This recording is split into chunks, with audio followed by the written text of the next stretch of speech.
19th century, Ireland. The origins of jack-o'-lanterns. They say a cursed man still wanders the night, his face glowing from inside a lantern, forever searching for a place to rest.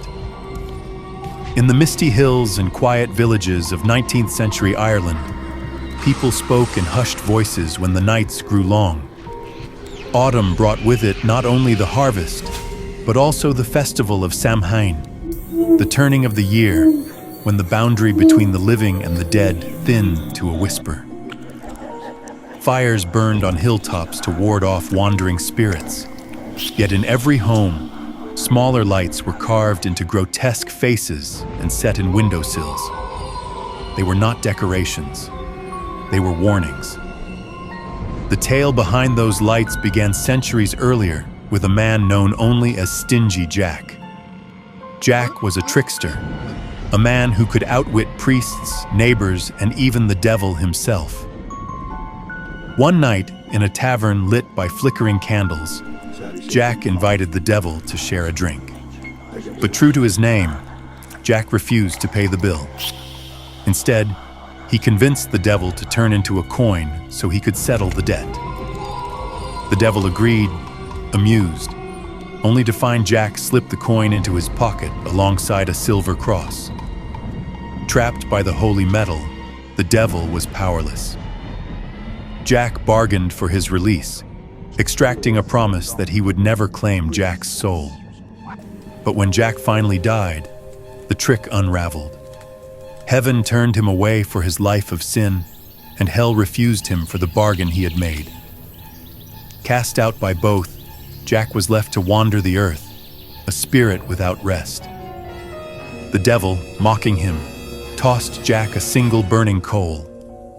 With nowhere else to place it, Jack carved out a turnip, hollowed it, and placed the ember inside. And so he roamed the lanes and fields with his ghastly lantern, his face glowing from within, forever searching for a place to rest. People came to call him Jack of the Lantern. By the 1800s, Irish villagers swore that on certain nights, they could see a pale light drifting through the fields, swaying like a lantern in a phantom's grip. Farmers warned their children not to follow it, for many believed Jack lured the living into bogs or off the road to lose their way. Others claimed to hear footsteps behind them on foggy nights, only to turn and see nothing but the faint glow of a lantern in the mist. When Irish immigrants crossed the ocean to America, they carried Jack's legend with them. But here, the turnip was replaced. In the New World, they found pumpkins, larger, softer, easier to carve. Soon, Jack's cursed light flickered behind orange skin instead of pale root. What had begun as a ward against a wandering soul became the very emblem of Halloween itself. The twist lies in the whispers that persist even now. Historians explain the lights in the bogs as will-o'-the-wisps, natural gas igniting in the marsh. Yet in Ireland, and later in the fields of America, too many swore the glow came with footsteps, laughter, or a shadow in the fog. To them, it was not mere gas. It was Jack, still roaming, still searching. And so, every Halloween, when pumpkins grin from porches and fields glow with candlelight, the tradition carries a warning older than America itself.